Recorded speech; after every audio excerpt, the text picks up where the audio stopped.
Hello, everybody. How are you? I must be honest. After the lunch, you know, when you eat, you have that that lumpness. What do you? Yeah, I'm definitely feeling it. So if you decide in the middle of the session you want to go out and grab a coffee, feel free. We won't be offended. But I feel like this is a very interesting topic that we have, and it's not often that we have the experience and the influence of the peeps together on stage. So I'm really excited for this one. I think in virtual call, we have Dr. Khalid Bichou. Can you give us a signal that you can hear us? I can hear you. Awesome. Are you deciding to keep your camera off? Oh, there we go. No, I'm on now. Okay. Okay, awesome. So maybe just a round of hands. Who deals in their day-to-day work with port operations? How do you guys feel about that? Yeah? Okay. It's family, Oscar says.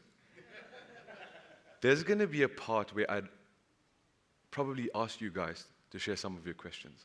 So given that you are involved in port operations, I'm going to give a little bit extra time, seeing as how many hands were raised. Yeah? So I think when it comes to the ports, everybody here has a vested interest, especially these people here. It has political ties, it has economic ties. It's a very interesting way that the private and public sector play together. So we're going to be trying to unpack all of this. But because it's such a vast topic, we specifically want to double down or double click on intra-port competition. So we'll go through what that is now. But first, I want to make sure everybody has an idea of who our panelists are. So I'm going to introduce you by name, if that's possible. And if you wouldn't mind giving us a brief overview of who you are. Feel free to add as a human, but also in the professional capacity. We really want to get a sense of how you're considering these things. What kind of patriots are you? Eh? Okay, so let's start with Miss Brenda Magqwaka. I'm sorry if I don't pronounce it right. I'm the starting one. Yes, got it. There we go. It's all good. My name is Brenda Magqwaka. I'm seconded to the office of the CEO for Transnet port terminals, but I work for BUSA, Business Unity South Africa. I'm one of the members of the National Logistical Crisis Committee that are supporting Transnet in terms of ensuring that efficiencies come back to the system. I have 20 years experience in port operations and rail in South Africa, and I've studied abroad and locally.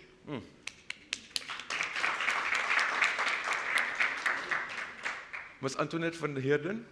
Thank you. Can anybody hear me? Yes, Antoinette van Heerden.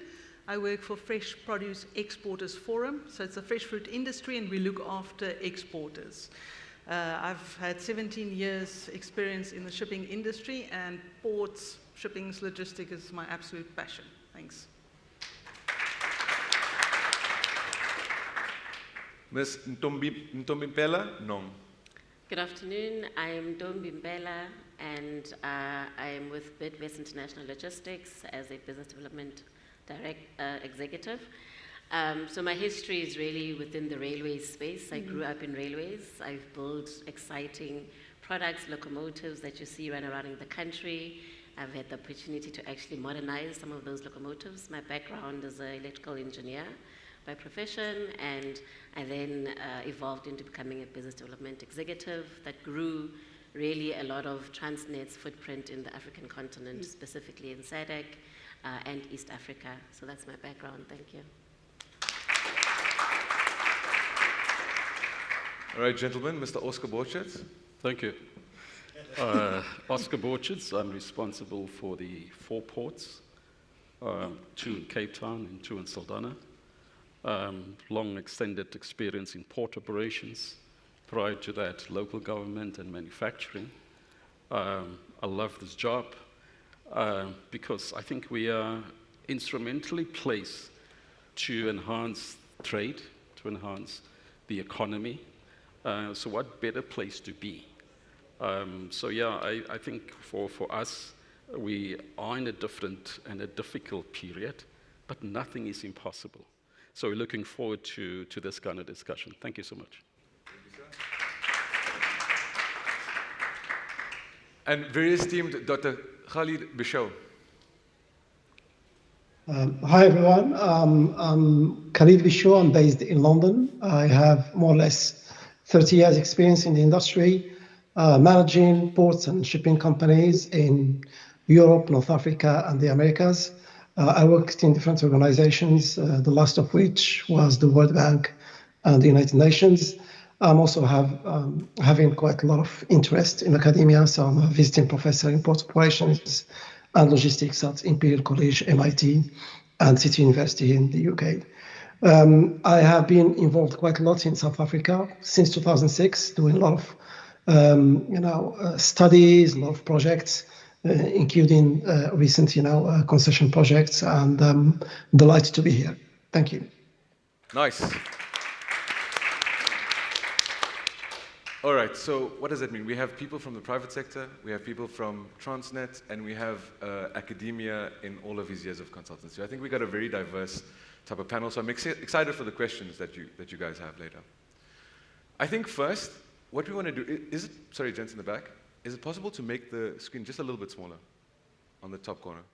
Okay, so before we go forward, let's set the context. We're specifically talking about intra-port competition, yeah? So I have a brief description, but I think, Dr. Khalid, perhaps maybe you want to give a 30-second breakdown for the audience of what the difference is between inter and intra-port before we continue going down intra-port competition as a topic. Okay, well, thank you. Maybe going slightly on a higher level, there are two types of port competition. There's something which we call competition for the port market, which we'll come back to it later. And there's something which we call competition in the port market. So competition in the port market has actually three forms. One is inter-port competition, that is competition between different ports, say, for instance, Cape Town against Durban. Then we have intra-port competition, where for a particular type of terminals, say container terminals or oil terminals and so on, the port is big enough to create competition within the port. So you probably have two container terminals in Cape Town, they compete against each other, or two container terminals in Durban, or two oil terminals and so on. And these are third form, which is not there in the slide. We call it sometimes competition for the exclusive right to provide services. So quite often in many ports around the world, they are not big enough, or the market is not big enough to have too many service providers. Say, for instance, you would like to create competition in pilotage, or maybe you can only have one container terminal in your port. So what we do, we create something which is called competition for the exclusive right to provide services. We have tenders and so on, and we tell companies, private sectors, investors to compete in the tendering process to provide us with the best offer, the best price, the best service, and so on. So that is, in a nutshell, competition in the port market. And as I mentioned, there is the competition for the port markets, where different operators compete, for a slice in the market. So that's the main differences. Interport is between different ports. Imagine Cape Town, Durban, Saldanha Bay, or Kwagura competing between each other. And intra-port competition is competition within the same port, where there is enough big market and we can have different terminals of the same type. Thank you. Thank you, Doc. Just once again, hand raised. Was that clear? Everybody is clear on the difference between intra? Okay, great. So now I think we can all, in business, understand the importance of competition in business. So I want to speak to both the importance or the significance of intra-port competition, but I want to hear from the people that are specifically involved, right? So we have these fluffy words, macro, micro view, there we go. But specifically from Ntombimpela and Antoinette, as people who are involved and work directly with, can you please give us an example or even understandings from your daily work, right? What is the significance of intra-port competition and how it affects your role? So I think the importance of it really is centered around that word exactly, competition, right? In a market where you've got different players who have different capabilities that they bring to the table, then we can get what's best for the market. And what we find in South Africa, I think, with TPT and TNPA being quite solid, with lots of love, Brenda. With TPT and TNPA obviously being the monopoly in the market, it makes it difficult for us to realize that competition. But at Bidvest, we really have put our hand up through our bulk connections, our container terminals operators, where we have brought in that competition. And I think what is needed around intra-port competition is then to be able to enable us to do the investments that are needed, to be able to bring the skills that are needed so that we can ensure that the throughputs increase. And I think that's where the opening up of the market around PPPs is important for us, because then we can come in with the muscle that we have from an investment perspective to then create the competition that the market needs. Lovely. I think today we see the terminals in Cape Town, for example, MPT being more backup terminals. So everybody will gravitate to CT. And for example, now we have some crane breakdowns, and now the vessels will go back to MPT. I think if we can get into a competitive environment, and again, potential some PSP involvement to fight for the vessels that come to the port, to want to offer that service, there obviously are some limitations. They're not the same size port, so they can't service exactly the same kind of vessels. But this will push up the performance that we can see. Thanks. Okay, so we all agree it's pretty important. And Mr. Oscar and Brenda, I'd like to get your sort of overview in the next slide. But I think when we're looking at how it affects the plays in the market, pricing, efficiency, competition is pretty important, right? Dr. Khalid, maybe if you wouldn't mind giving us 30 seconds of how, or rather, what is the significance of intra-port competition as it relates to the South African economy, so from a macro view? I'll be honest with you. I'm an outsider, so I look at things from a different view. I don't think in South Africa you have a proper inter-port, let alone intra-port competition. So that's, that's it.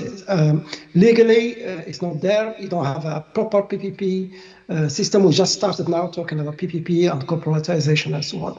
By the way, there is no reason for you to still keep the same system. You can look at Singapore and Dubai and other places where you have probably a single operator, but it's corporatized and you have different business units. They can still be under TPT and so on, but they do compete. So you don't only compete on price, but you compete on market share, you compete on quality of service, on particular niche of the market and so on. If I'm today in South Africa, if I'm a shipper, a cargo owner, or cargo interest, or shipping company and so on, I really have little choice, and that competition, between ports, inter-port competition, and two, within the same port, it's really good for everyone. It reduces the cost of logistics. It increases efficiency. You can only look at your, ranking in the, logistics performance index or in the latest World Bank, container port index and so on.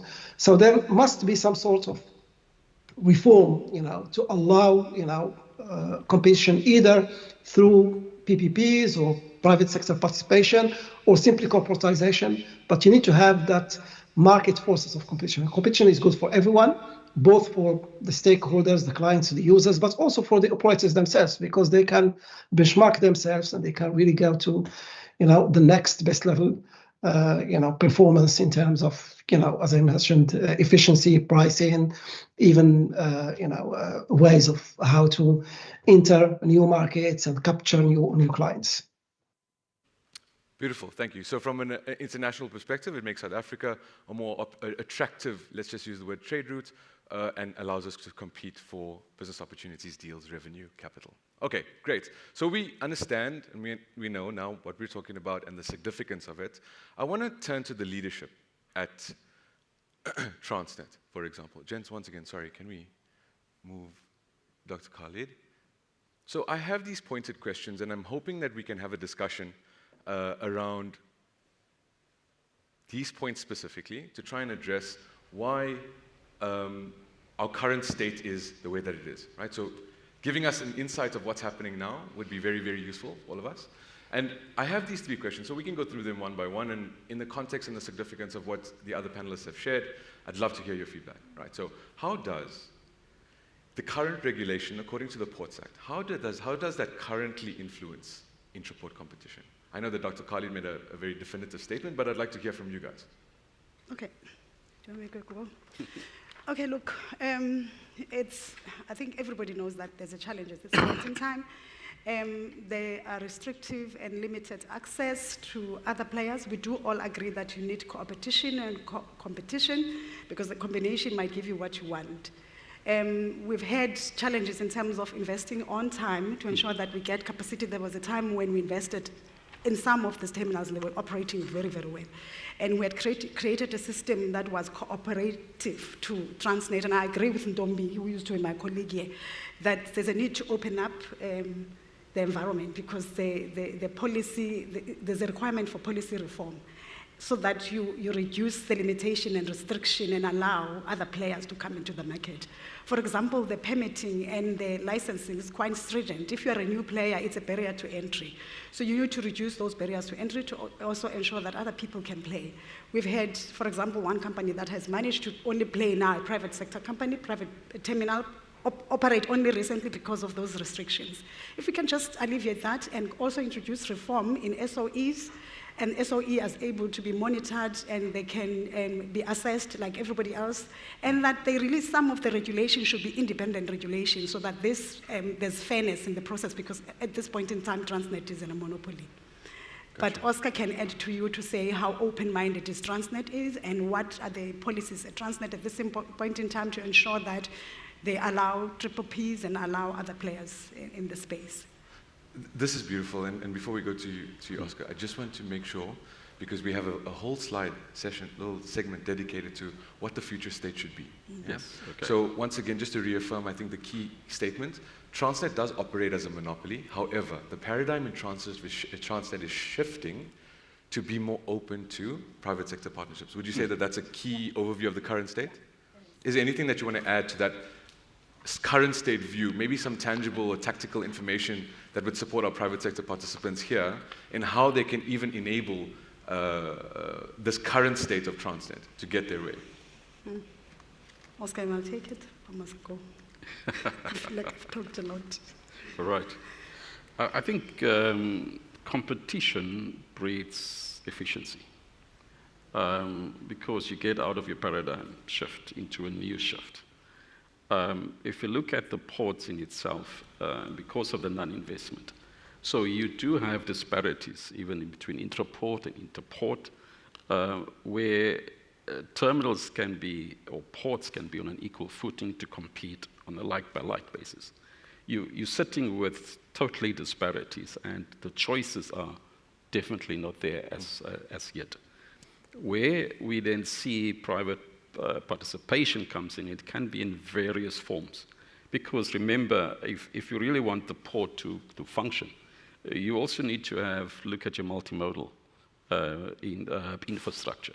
You need to look at your back of port facilities that can enhance the flow of the particular terminal. So it's just not in the port, but also on rail and facilities outside to have a complementary total throughput. Then looking at the trade routes that will come in. So coming back to the investment, Transnet is open in terms of where else partnership can be formed. And it's quite open. There's a lot of proposals coming through. You have seen the one in Durban coming through. There's a high activity on rail to enhance the flow between landside and the port side.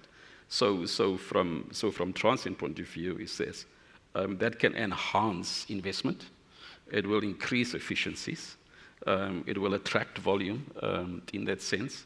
So it's not a closed book, and I think in the last 1 or 2 years, we have seen that shift coming through to invite. So it's just not in terms of containers, but even on the bulk terminal on the rail side to support.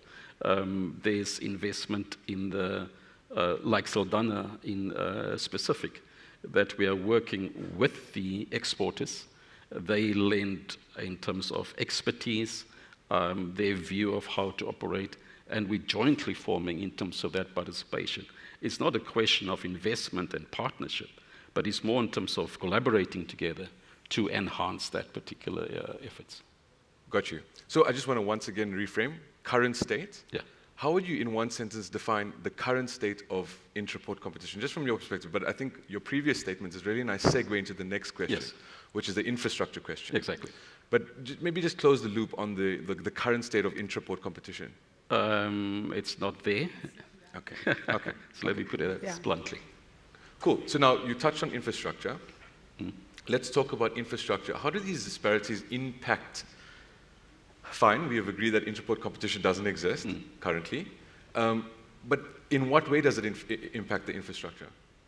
Let's also refer to Western Cape specifically. Yeah. It limits choices. Okay. All right. It inhibits the faster growth of trade. All right. In the Western Cape specific, you have the 3 terminals, FPT, MPT, and containers. So there's already competition in between FPT and MPT, and it's welcomed. It's good. I think where we need to see probably further happening is the collaboration. Because remember, the ideal is then to promote the port in this intra-port environment. So where we are now, it's not there. The faster we can actually get the participation in whatever form with the private sector, that will obviously fast track.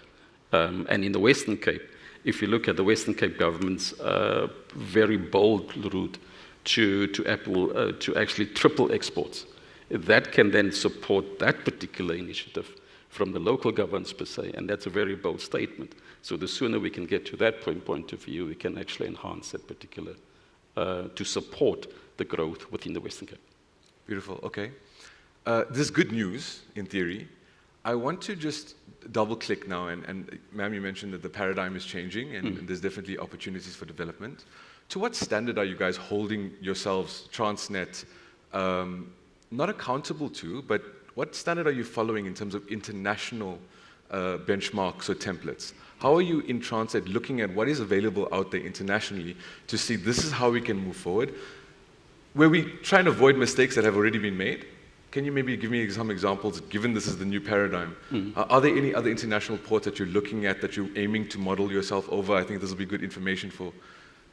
Yeah, look, we know that competition starts by sheer size. There are terminals that we looked when we were running Cape Town before, that Cape Town has to reach that standard. I mean, when we went to Hong Kong, and we said to them, look, one of the terminals there was not that great at that time compared to Cape Town. So we're looking at other terminals in the world. We went to Singapore to benchmark to see what they do better. But by sheer size in terms of investment, because we didn't invest as much as they did, and the integration in terms of technology that they introduce in their system, they're quite far. But it's not unsurmountable. All we require in Cape Town, you need to modernize the port, increase the capacity, because the only terminal that has enough adequate capacity to handle post-Panamax vessels is just the container terminal. The other 2 terminals cannot handle that. It shouldn't work like that. When you see with other terminals that you want to look like, for example, this Hong Kong terminal, they don't want to shift in their position. We said we wish we could compete and shift them from their position. We were quite bold then because we were performing very well.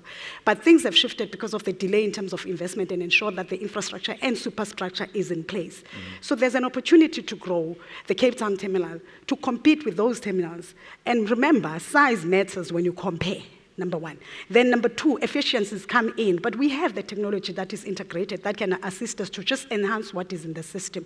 But surely, right now, we realize that we need to just not do it alone. We can't go it alone anymore. Even though we are a monopoly, we realize that we need the entire, as they look at the entire space for Cape Town, you need capacity that will handle what is required, the demand that is required by fruit industry, for example, the demand that's required by other industries in and around the Western Cape. Yeah.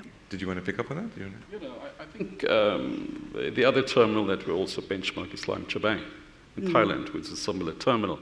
But when you see then and now and how they invest, the critical issue is the boldness to invest and bring in redundancy. So with that comes that you have the freedom to attract. There's no downtime. There's frequent fleet replacement. I think it comes back to investment. And actually, because you could invest way ahead of the demand. But the demand is there. You need to create that. You need to create that space. I feel like our leadership has given us a pretty decent overview of what the current state is and also potentially, you know, what our options are. But the rest of the panelists, maybe Ntombimpela and Antoinette, if you wouldn't mind going first, I'd like to get a few sentences on your response to Oscar and Brenda. Are you first? No, go ahead. I think as much as we talk about intra-port competition, for the same token, South Africa on fruit compare with South America. That's our competition that has got large ports, large vessels, low slot costs. So I think two things: focus on how to get out of the hole we're in quickly. We don't have time. I think we need the oversight that ensures we do not end up here again, because the decline was steady and it was for years. And then I think we need to get to the point where we can actually get our fruit out at the port it was intended to go out. So I think we're prepared for 2 more years of roughing it, and after that, we want to see service excellence. Sounds like a deadline to me. Yeah, no, we're there. It is. The Yeah. timeline to that. We go. So I think in addition, 2 things. There's definitely examples of how ports can improve through these partnerships. We've seen with Mozambique ports and CFM, right? The partnerships that they've had, being able to move from 17 million tons in terms of TEUs all the way to 37 based on that relationship. And it really does show that if you get into the right partnerships, then we can see the efficiency that we need. But something that I think was mentioned earlier is the current state really has to be looked at in a global, in a systems perspective. It's all good and well, we look at the current equipment and the current infrastructure, but if the railways and the roads are not being attended to, we won't be able to get this commodity in. And I think Richards Bay Coal Terminal has experienced this. They have capacity of over 91 million tons to move coal, but only 56 can come through because the railway is not able to work. So the current state really is not an issue of just from a port perspective, but it's also some of the key systems that contribute to that whole logistic value chain. Got you. Dr. Khalid, I think if it's okay, I want you to come into this next slide, because I actually quote you a couple of years ago. Dr. Khalid did a port assessment, and I'm quoting him here. Under cross-ownerships, Transnet concurrently acts as landlord, owner, developer, and operator. Yeah. It blurs the boundaries between planning, strategy, It does. operational and commercial functions, and makes it difficult to allocate responsibilities amongst Transnet ports and divisions. This was about 2 years ago. So yes, fine. Given that now there's a paradigm shift that's happening in Transnet, I'd like a little bit of back and forth between the panelists, if that's okay, because we can easily diagnose, or rather it would be nice if, based off of your experience, we can diagnose why there's been delays so far. And then to Antoinette's deadline, let's put in some timelines or some tangible things that we could do moving forward. I have tried to separate it according to regulation, investment, and innovation, so we keep these pillars or problem sort of areas separate. We haven't really spoken about innovation yet, right? Mostly regulation, investment, but Dr. Khalid, maybe you want to preface your statement and open up the debate so there's some sort of response from leadership. First of all, I think the port institutional and organizational model in South Africa is quite unique. There are few countries in the world where you have a single port authority. There is also a port operator. There is also a port regulator to some extent, although you have the port regulator that does some sort of economic regulation or part of it. But I want to pick up on 2 things, just to start the discussion. First of all, we often talk about inter-port competition, intra-port competition in a certain market, but actually the port market is not a single market.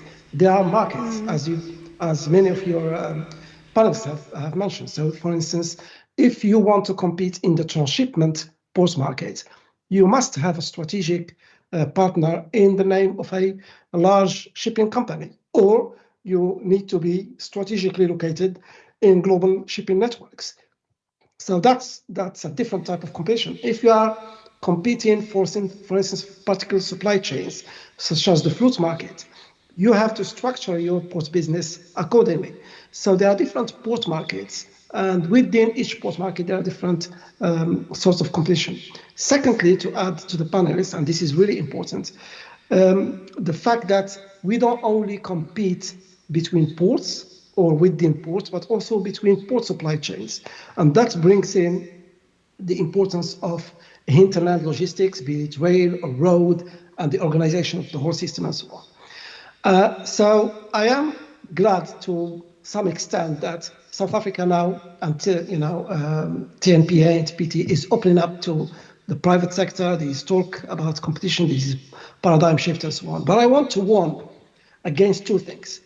The opening of competition, at least in terms of this paradigm shift, is a huge opportunity. But it's also a danger if we do it wrongly. If we fragment too much, or if we just want to go to the private sector like this without really having any particular policy, towards what we want from our port sector and so on. So things need to be done really properly and according to a particular, and clear vision and structure. And coming back to the slide here, for instance, you don't have really a proper economic regulator in ports. You have the ports regulator. I work with them quite a lot, but they are quite limited also in their remit. In terms of investment, everyone talks about this, and that's not an issue specific to South Africa. All countries around the world, there is no money, in the public affairs. So we need private sector to come in, and ports globally are all making money. It's just we need just to attract the right type of investor. And last but not least, the last column in the slide is innovation, and this is really important because we are now going through the fourth industrial regulation, fourth industrial, let's put it this way, revolution or evolution, whatever you want to call it, and it has two main components. One is decarbonization. So any port or any expansion you're going to do in the future has to take into consideration, decarbonization is coming to shipping, is coming to ports one way or another globally, not just locally. And secondly, digitalization. What is the impact of automation? Most ports, at least container ports today, are automated, at least semi-automated. What is the impact of AI and other stuff and so on? So it's really important from my perspective is that all this talk about opening up to competition and so on, how we do it in a way to take into consideration investment needs, innovations in the future. We don't build for something that will become soon technologically depreciated. We don't really rush into just private sector opening without doing the proper due diligence and some sort of thinking. Why can't we develop Transnet as a market leader, in Africa, or at least in Southern Africa and so on? So these key questions still need to be answered, at least from what I sit in. Thank you. Thank you. Just to summarize, I think the doc has provided a lot of different aspects to the benefits of partnering with the public sector. He's also mentioned that there are some constraints around the world on infrastructure development. So maybe if I had to just try and summarize, why has Transnet been a gatekeeper of sorts? And what are the specific things that would be implemented to try and remedy this? Why has it been a gatekeeper? I don't think my pay grade allows me. I think DPE, go to the minister. On a very serious note, look, I think by nature, when we started out, we were already an SOE, right? And then there were priorities to look at what we do, where do we take the organization first. I think we've gone through a number of strategic sessions to take the business where it was to where it is today. Not as fast as we would have loved to have done that. We are here now, right? And the fortunate thing, the outgoing minister has left now, right? Before he left, he had already opened up to competition and opening up and understanding what needs to be done. And I agree with the gentleman, I'm sorry, I forgot his name. Dr. Khalid. Dr. Khalid, yes. I agree with him. Where we look at what comes in, it's not what we have, for example. The automated terminals and the automated system, something that we've talked about. The only thing that has not happened is to shift it. How we partner with, which is why it's open, how we partner with people that are coming on board. It's not only financial, it's also skills, it's also, yes, it's all type of things at different levels of partnering. There are examples I can give you where we've partnered already, not only from the port side, even from rail, GE for your locomotives, with TFR, and for pipeline, Energex. There have been various partnerships that had happened in the past, but there aren't many of them, and they might not have shifted us too much. But if you look, the percentage of growth and improvement in incidents for the pipeline and reduction of carbon emission from the road to the pipe, The same thing that we do with economies of scale, which unfortunately rail now is behind, yeah, Ntombi? You guys, in the past, you're now behind. What is required is to ensure that we move, for us to move the economies of scale. I'm sorry, she's left us. Economies of scale. You really need that rail to work, because it doesn't work to go on the road for the purposes that we all know. We don't want transport externalities. I mean, they're major already, and I don't want to speak about that. All I'm saying is that I agree with him. There are different ways of partnering, and we've partnered before. It's something that we could have done more. It's something that we could have done faster. I think that's a very measured and mature response, and I appreciate for even entertaining that question. Yeah. I do want to open up the chat to people in the audience. Please, we don't have that much of time, but I would really love to get your perspective and your question. So please, does anybody have a question that they'd like to ask to the panel? Oh, we have three. All right, great. Maybe the lady in the back, please. We can start, and then we can move forward. Thank you very much. I speak from the road freight industry, so you're going to probably say, why on earth are we pleading to get the railways working? I think for all of us, it is imperative that we get the railways working. And I'm also Cape Townian, so I want to ask the question, Balcon is a very good example where we can take a lot of, where we can take a lot of congestion away from the port and operate it slightly differently.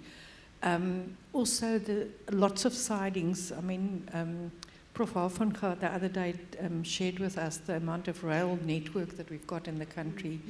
Is it not, I know it's not innovation, but is it not an innovative approach to start looking at revitalizing those things and get them moving, that we can reduce both our carbon footprint and get the trucks off the road?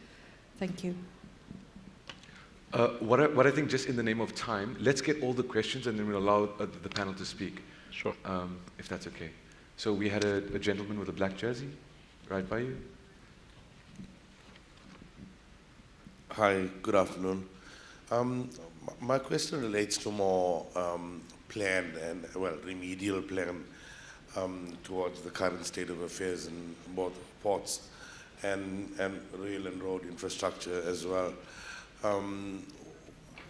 What's a realistic timeline from the panel that we would say we could, see some sort of difference in the current operations?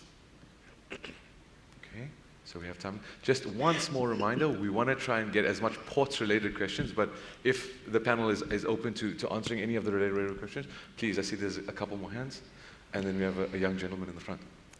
Thanks a lot. I think, especially to Mr. Borchards, do you think we have suffered from service bundling or resource pooling, or perhaps the automatic renewal of service level agreements, the so-called evergreen contracts, as one of the primary reasons that we have delayed implementing PSPs and getting the private sector investment in the ports? What's the main reason why it's taken so long? Thank you. Okay. And then we'll take one more and then have it up to our panel. Okay, good afternoon. Thank you so much for your session today. My name is Sia Gule. I'm the director for the company called Bichou. We work a lot with Transnet, particularly Transnet Port Terminal across the country on the spares. And the question comes around, what is Transnet Port Terminal doing to align themselves with the green sustainable standards from Europe? Because what I can tell you, what we are seeing from the external into collaborations with Transnet, and this goes to obviously a little bit of TE as well. Europe is pushing out all of the products that are not aligned with their sustainability plan. And as a result, the infrastructure that Transnet keeps is aging or is old and is no longer talking to the new generation of spares and tech. And as a result, technical teams don't understand the shifts that are taking place from the OEM new specification and generation in terms of production. So I just want to know, because we having then to deal with OEMs to now come back and then bring parts here in South Africa, we have to modify them back into what the Transnet infrastructure is. And it's forever an issue, and I'd love to know. I mean, we recently did a case study for Cape Town, for you, particularly Mr. Oscar, where we converted DC-13 engines to DC-19.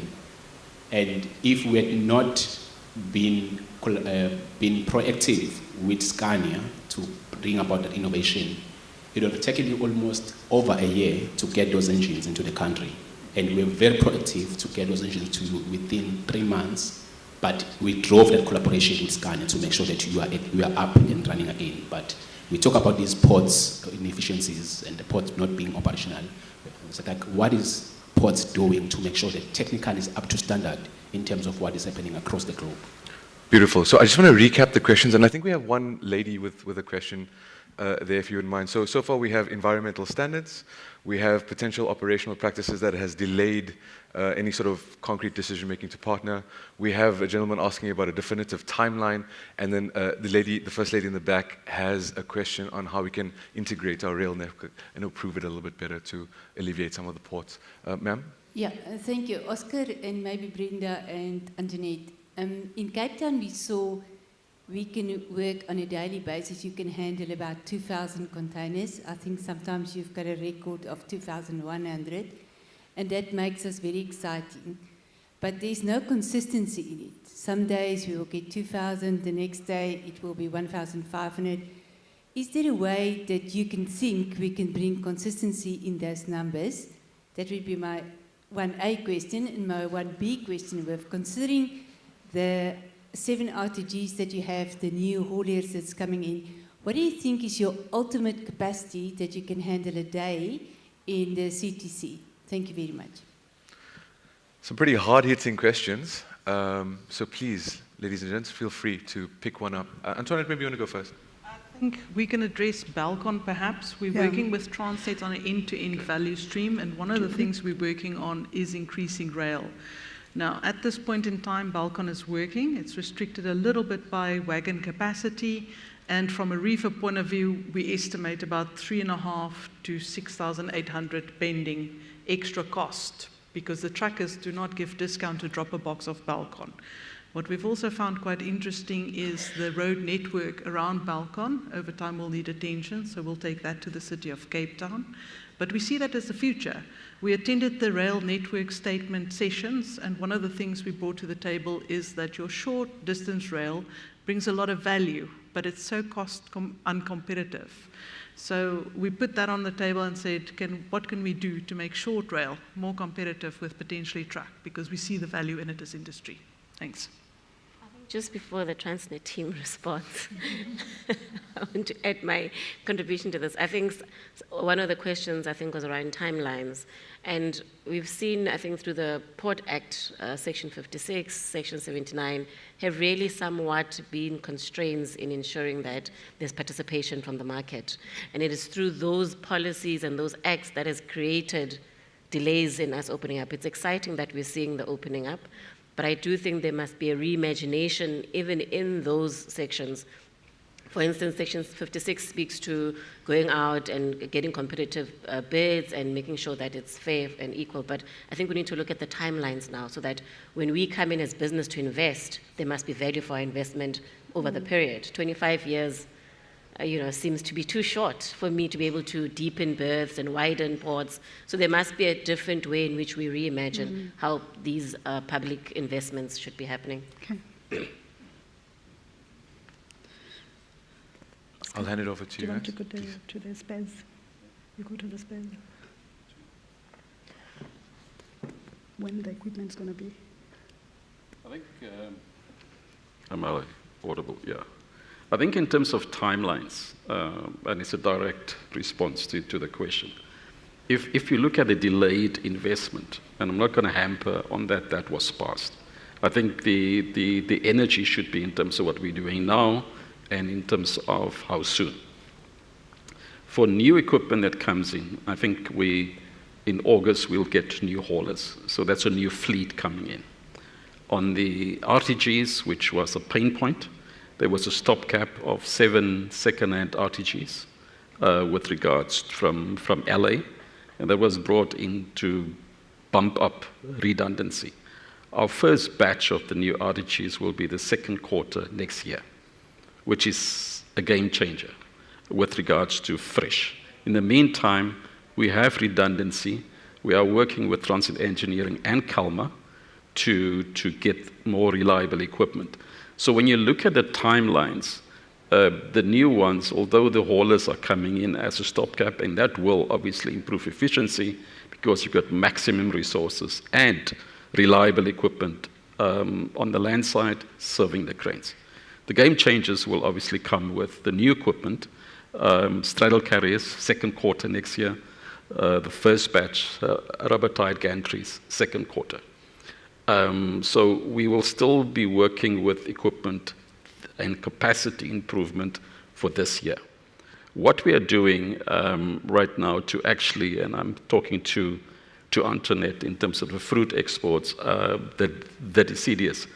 We are heavy on training, building more resources into it, to bring in more gangs into place, because this is really the factor, so bump up the capacity. So this year will be tight. I don't want to shy away with it, but we have those plans in place to at least reliable equipment in place by the year end. On the cranes, we have partnered with Liebe.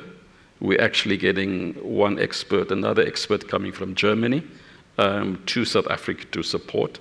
We have what we called a partnership with the OEM for parts access. We don't have to go through a laborious timelines of tendering, so we can source, etc. Assessment was done. We're now waiting on those parts, and we will do that crane by crane for the 9 cranes that we have on site. So for this year, it's going to be tight. It's going to be challenging.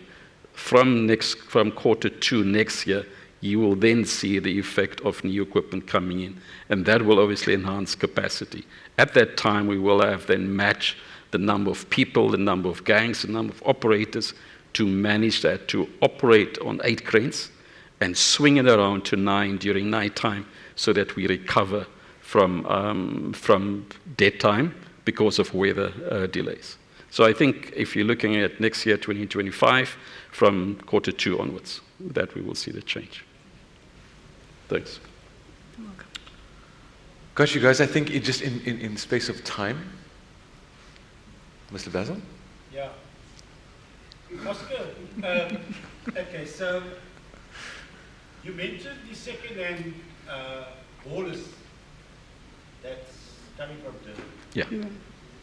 Now, the Tokyo C-span has been in the bay since Friday. She hasn't even berthed. No? Okay, for recording. Okay. The Tokyo C-span has arrived in the bay, carrying those haulers. But your current situation is that you only got 5 of the 9 cranes you've mentioned in operation. So to me, it tells me that the Tokyo C-span cannot even dock because you don't have the capacity to handle the vessel. Okay? And then the other question that I've got, there is a massive inhibitor for me when we look at intra-port competition.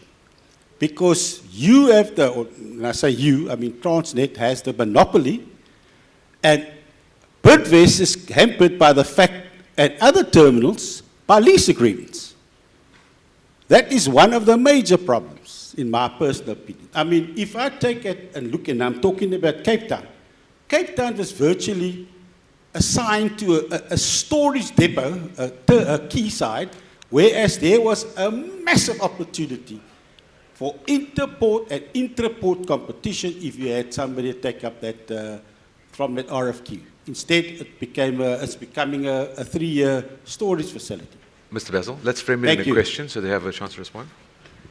Okay, do you want to answer? I can respond directly. Talk to the 5 cranes. Yeah, no, I'm talking to the 5 cranes. The fact is the C-span Tokyo will berth today. And I go back. Probably the big hindrance, right, what we face now is the SDS cranes. It's old. it's breaking down, and 5 out of 9 is not a good position to be in. And you can understand why we accelerate the expertise and the parts for those SDS. And we need to get that right. So the C-span will dock today. We will offload those 10 haulers because we need it. There was a lag in terms of just production. What helped us in terms of the vessel scheduling right now, that we can start processing that. Because as the 10 haulers are coming in, immediately that will boost our efficiency. So yeah, and in terms of the, I think I'm going back to the structural of Transnet National Ports Authority. And Brenda has alluded to it. Slow, and with the new board appointed, we expect that faster reform will take place to allow for these kind of opening up the markets, if I might say. And it's necessary so that we can also push that agenda with TNPA. Thank you. Thank you. Guys, I just want to say this has been an engaging session. Really, really. And I want to say thank you to the panel specifically. It's been very difficult to answer some of these questions. I hope that you guys come away with a little bit more enlightenment of what's happening. I think, as Brenda alluded to, new legislation has been signed in. The paradigm shift of Transnet is changing. They're very well aware of how there are areas of improvement, and I think that is probably one of the best things that we can ask for, right? So a round of applause for our panel. Thank you very much. I really appreciate it. Thank you. That was really good. Thank you so much. Thank you, Brenda. Thank you. Thanks, Antoinette. I appreciate it.